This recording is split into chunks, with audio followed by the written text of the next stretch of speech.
Hello viewers, আসসালামু আলাইকুম। আমার এই ভিডিওটি যে যেখান থেকে দেখছেন আশা করি ভালো আছেন ও সুস্থ আছেন। আজকের পর্বে আপনাদের সাথে শেয়ার করছি কাক্কা বা কাকিয়া মাছের রেসিপি। আসলে আমি বাড়িতে যেভাবে রান্না করি সেটাই আজ আপনাদের সাথে শেয়ার করছি। আশা করি ভিডিওটি আপনাদের উপকারে আসবে। কোনো স্কিপ না করে পুরো ভিডিও দেখার আমন্ত্রণ জানিয়ে আজকের ভিডিওটি শুরু করছি। প্রথমে চুলার উপর একটি প্যান বসিয়ে তাতে দিলাম পর্যাপ্ত পরিমাণ সয়াবিন তেল। এবার ওই তেলে দিয়ে দিয়েছি কেটে ধুয়ে পরিষ্কার করে রাখা কাক্কা মাছগুলো।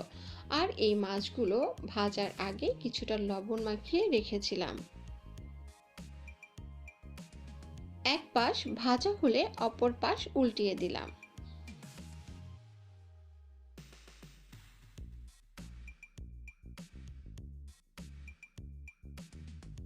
উভয় পাশ হয়ে গেলে তুলে নিলাম।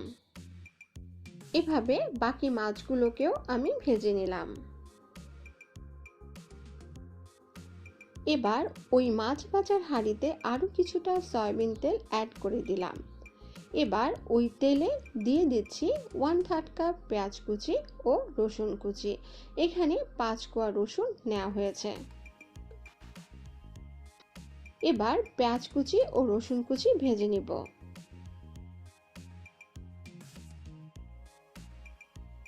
পেঁয়াজ ও রসুনের রং পাল্টালে তখন দিয়ে দিচ্ছি সামান্য কিছুটা পানি। এবার তাতে দিচ্ছি হাফ টেবিল চামচ মরিচের গুঁড়া, হাফ চা চামচ হলুদের গুঁড়া এবং স্বাদমতো লবণ। এবার সবকিছু ভালোভাবে কষিয়ে নিচ্ছি।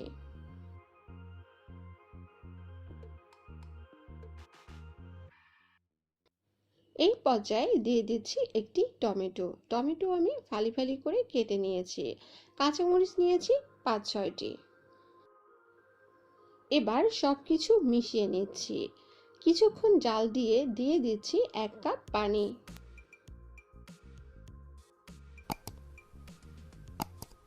পানি যখন ফুটে উঠবে তখন দিয়ে দিচ্ছি পূর্বে থেকে ভেজে রাখা মাছগুলোকে। এখানে প্রায় 500 গ্রাম কাক্কা মাছ রয়েছে।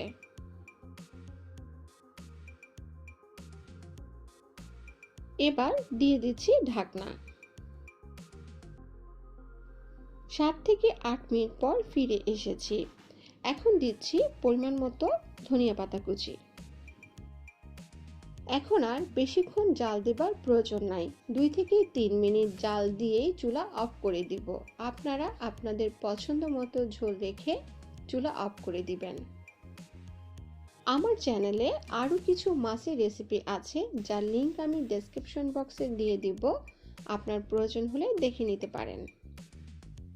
এবার আমি আপনাদের পরিবেশন করে দেখাচ্ছি। এতক্ষণ সাথে থাকার জন্য আপনাকে ধন্যবাদ। আমার এমন নিত্য নতুন রেসিপি পেতে চাইলে আমার ইউটিউব চ্যানেলটিকে সাবস্ক্রাইব করবেন এবং পাশে থাকা বেল আইকনটি অবশ্যই প্রেস করবেন, যাতে করে আমি যখনই নতুন কোনো ভিডিও আপলোড করব তার নোটিফিকেশনটি সবার আগে পৌঁছে যাবে আপনার কাছে, আর আপনি তাৎক্ষণিকভাবে তা দেখে নিতে পারেন। আবারও নতুন কোনো রেসিপি দেখার আমন্ত্রণ জানিয়ে আজকের মতো এখানেই বিদায় নিচ্ছি। আল্লাহ হাফেজ।